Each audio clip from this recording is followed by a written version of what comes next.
afternoon, everybody. The time of year and the fact that I've been a bit under the weather means that there's been no motorcycling stuff to be aired for some time.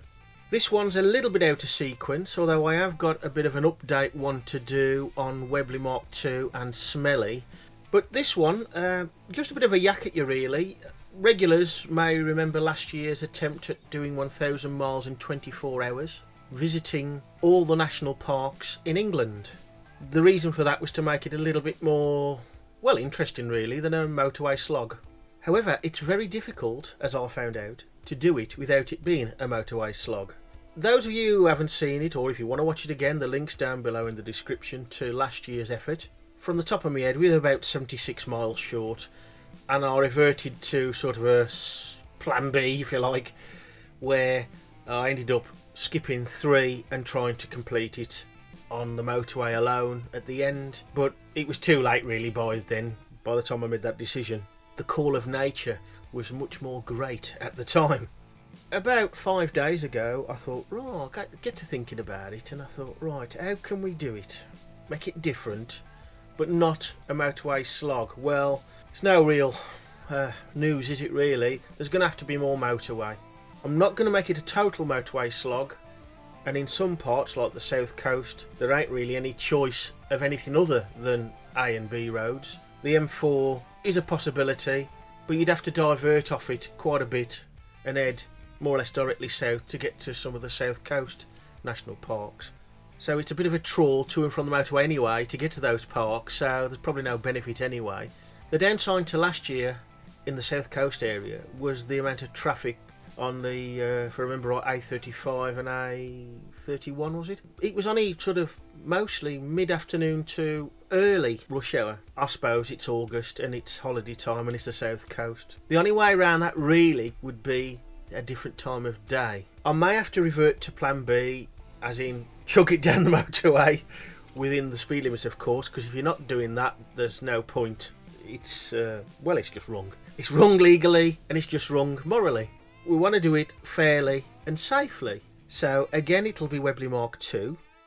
So I've had a bit of a chat, it was right after the attempt last year, with the chap who helped devise the plan, Scenic Scott. And I don't know what his thinking was entirely, but he says, why do you do it backwards? I suppose you're going to get more of them anyway, certainly probably 60% of them, in daylight hours. First change is we are going to do it backwards. We're not starting from North Worcestershire. We're going to be starting from Staffordshire. Now, start times is an awkward one, because if you start late at night or in the early hours of the morning, or say around 4 or 5 in the morning, and that benefit would be so you have more time to ride at quieter times. But of course, it does mean it being quite dark. Now you might say we'll do it in the middle of the summer. We got a problem there, because not only have we got the Welsh National Rally, all being well, fingers crossed, early May, we've got the English National Road Rally in July. The Welsh one's going to be about 350 miles at a guess.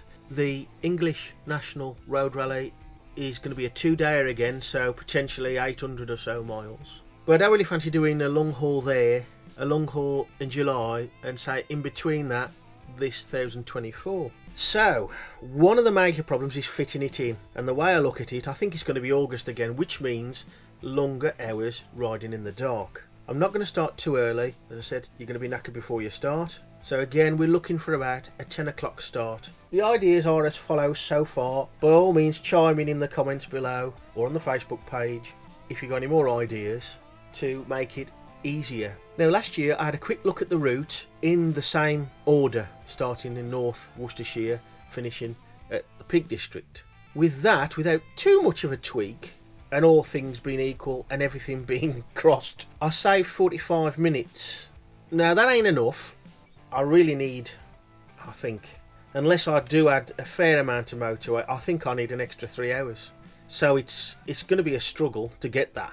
But who knows, you know, a better run on the south coast will probably save half an hour to 45 minutes alone. So there's another 45 minutes. We may divert from the Peak District over towards Manchester, around Manchester on the, I think it's the M60, and then up the M6, and then nip across to the Yorkshire Dales that way, because the A road route the 3H's route, I call it. So that's from the Peak District, sort of Buxton, so you go Holmfirth, Huddersfield, Halifax, and that takes you up into the Yorkshire Dales via Settle. Going that way, it's great. Yeah, the towns can be a bit busy, but other than that, you go over Holmmoss, for example, there's some lovely countryside, it's a nice route, but it is slow. I reckon about 3 hours. Back to the M6, but sort of heading northwest.